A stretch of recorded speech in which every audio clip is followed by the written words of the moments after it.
Mes chers élèves, bonjour. C'est Madame Hassoud, professeure d'enseignement secondaire. Et aujourd'hui, je vais m'adresser aux élèves qui préparent leur examen du baccalauréat et ce sera une séance de révision. Alors, les séances précédentes, on avait fait des révisions concernant le projet numéro 1, à savoir le discours historique. Aujourd'hui, nous allons entamer le projet numéro 2, intitulé « Le débat d'idées ». Alors, regardez bien. Dans ce type de texte, l'auteur défend un point de vue. C'est-à-dire il défend une thèse, une opinion, une idée, une position. Ou contrairement, il le dénonce, c'est-à-dire il le réfute, dans le but de convaincre l'interlocuteur. Pour cela, il développe des arguments. Bien sûr, quand on défend un point de vue, on développe des arguments, on donne des raisons qu'il pourra appuyer par des exemples concrets. Alors, le texte peut comporter une seule thèse ou deux contradictoires. Le plan de ce type de texte est comme suit. Nous allons voir. Alors, nous avons une problématique, nous avons une thèse, nous avons des arguments, nous avons une conclusion partielle 1, nous avons une transition, nous avons une antithèse, nous avons des arguments concernant l'antithèse, nous avons une conclusion partielle 2.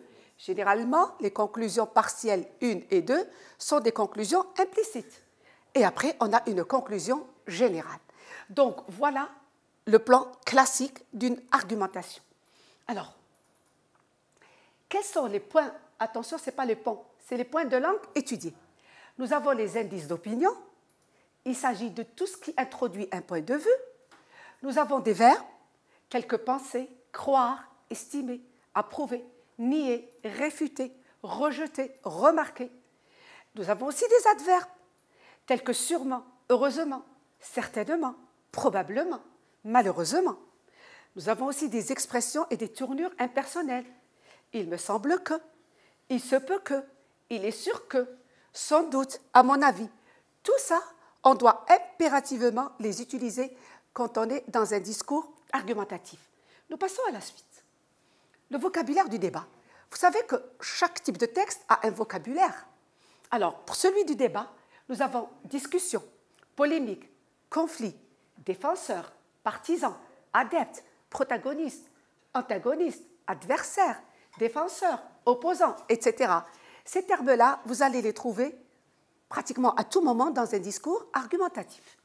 Alors, comment on exprime son accord?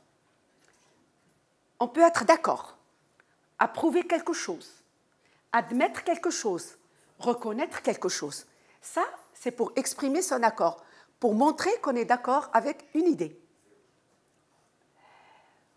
Maintenant, évidemment, quand on exprime son accord, on exprime automatiquement et aussi un désaccord. Alors, ne pas être d'accord, ne pas marcher. Je ne marche pas avec cette idée. Désapprouver quelque chose, être hostile à quelque chose, être défavorable à quelque chose, contester une idée, réfuter une idée, s'opposer à une idée. Voici le vocabulaire quand on veut exprimer un désaccord. Quand on veut désigner ceux qui sont favorables à quelque chose, quand on voit le mot partisan de quelque chose, on sait pertinemment qu'ils sont pour, défenseurs de quelque chose, les protagonistes, les tenants de quelque chose. Quand on veut désigner ceux qui sont contre quelque chose, c'est-à-dire les détracteurs, les opposants, les adversaires, alors qu'est-ce qu'on a? On a opposant à quelque chose, détracteur de quelque chose, hostile à quelque chose, adversaire de quelque chose. Bien, nous passons à la suite. Vous savez que nous sommes en train de faire une révision.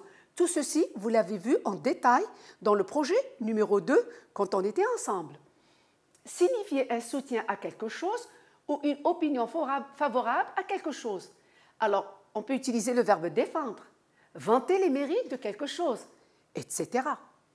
Alors, si on veut signifier une opposition à quelque chose, alors on va employer le verbe réfuter, critiquer quelque chose, condamner quelque chose, discréditer quelque chose, etc.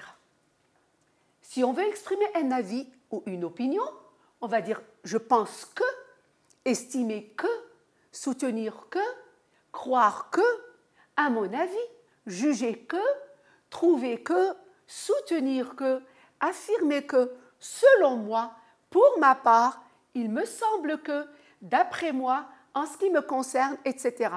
Tout ça, peut vous aider à écrire votre rédaction. Si jamais vous optez pour la rédaction libre et que nous allons voir ultérieurement, alors ce sont de très bonnes expressions et mots que vous devriez utiliser. Alors, nous avons le lexique mélioratif et péjoratif.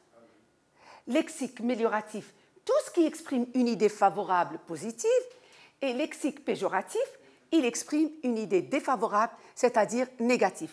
Donc, si on donne un petit exemple ici, on a par exemple beau, paradisiaque, féerique, et là, lexique péjoratif, on peut avoir par exemple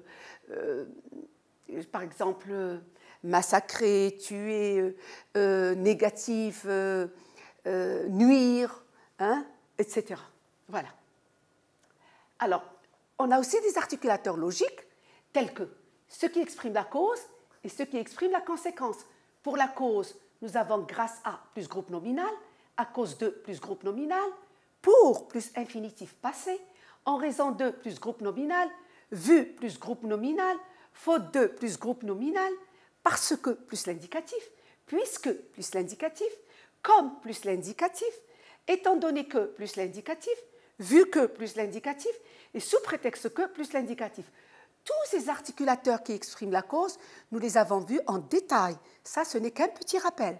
Ceux qui expriment la conséquence, nous avons alors, donc, par conséquent, en conséquence, c'est pourquoi, de manière à, de façon à, ainsi. Aussi plus inversion du sujet. Attention, si je dis par exemple, ma grand-mère a un grand jardin, aussi a-t-elle cessé de l'entretenir? Là, il y a inversion du sujet, et ce aussi n'exprime pas l'addition, mais la conséquence. Tellement que, si bien que, au point que, si que, de manière que, de façon que, de ce fait que. Nous avons aussi d'autres articulateurs qui expriment l'opposition et le but, évidemment. Quand on veut argumenter, c'est pour un but. Alors pour l'opposition, nous avons mais, cependant, pourtant, néanmoins, par contre, toutefois, en revanche, contrairement à, malgré plus groupe nominal, en dépit de plus groupe nominal, avoir beau plus infinitif, par exemple, on dit « j'ai beau lui expliquer », il n'a toujours pas compris. Quant à, attention, à T, le quand il est suivi de A ou de O, on met un T à la place de D. Je l'ai toujours expliqué en classe. Alors que, tandis que, bien que plus subjonctif et quoique plus subjonctif. Pour le but, nous avons le but plus infinitif, pour plus infinitif présent, afin de plus infinitif, dans le but de plus infinitif, de peur de plus infinitif, de crainte de plus infinitif, de manière à ce que plus subjonctif, de façon à ce que plus subjonctif, pour que plus subjonctif, afin que plus subjonctif, de crainte que plus subjonctif, de peur que plus subjonctif, de manière à plus infinitif, de façon à plus infinitif. Alors regardez mes chers élèves, si vous remarquez, tout ce qui se termine par de ou à, c'est-à-dire des prépositions, on sait pertinemment que le verbe est automatiquement à l'infinitif. Mais quand on a le que, c'est le subjonctif. Et ça, c'est clair et net. On passe à la suite. Les articulateurs chronologiques d'énumération, de classement. Vous savez que dans un discours argumentatif, on classe les arguments du plus faible au plus grand. Donc, on est obligé d'avoir recours aux articulateurs chronologiques. Alors, d'abord, ensuite, par ailleurs, en outre, en plus, de plus, enfin, etc. Ce sont des articulateurs qui permettent de classer les arguments. Alors, et la concession? Alors, la concession, c'est très important. C'est quoi la concession? C'est effectuer un mouvement d'argumentation en deux temps. On présente dans un premier temps un argument et ensuite on lui oppose un ou plusieurs arguments contraires. C'est être partiellement opposé à une argumentation, car on trouve qu'elle n'est pas totalement à rejeter. Alors, qu'est-ce que ça veut dire tout ça? Ça veut dire que, de prime abord, dès le départ, j'accepte ton idée. Hein? Je suis convaincue avec ce que tu dis, mais pas totalement. À ce moment-là, je vais essayer de te donner un argument pour essayer de te montrer que ton idée n'est pas valable à 100%. Et c'est ça la concession. Alors, exemple, certes, l'école est importante pour le développement de l'individu. Cependant, et là, regardez l'opposition, l'école de la vie, l'expérience, c'est aussi primordial et essentiel. Là, l'auteur, il te dit l'école est importante. Tu lui dis oui, d'accord, mais l'école de la vie est beaucoup plus importante. C'est clair pour le moment? Très bien.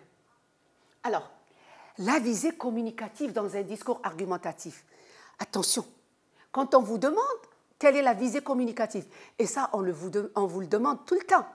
Donc, soit c'est convaincre, soit c'est persuader. Et après, on va voir quelle est la différence entre convaincre et persuader. Soit dénoncer, soit sensibiliser. Alors, remarque, convaincre et persuader. Voilà. Quelle est la différence entre convaincre et persuader? Dans l'un et l'autre, il s'agit d'avoir l'adhésion de quelqu'un. Mais en général, la stratégie est différente. Regardez la différence dans les stratégies. Convaincre et persuader sont deux démarches d'argumentation, mais qui présentent une légère différence. Convaincre fait appel à des arguments en relation avec la raison, tandis que persuader fait appel au sentiment et sollicite l'émotion.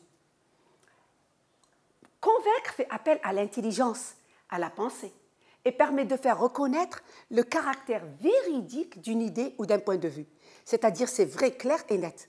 Or, persuader, c'est agir sur les sentiments, sur les émotions, impressionner sa cible pour agir sur elle, faire considérer que l'idée soutenue est l'idée de la communauté ciblée, telle que la peur, le désir, l'amusement, l'empathie, etc.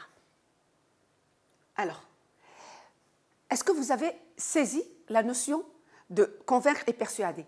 Est-ce qu'en général, vous avez saisi les meilleures et les caractéristiques les plus importantes dans un débat d'idées?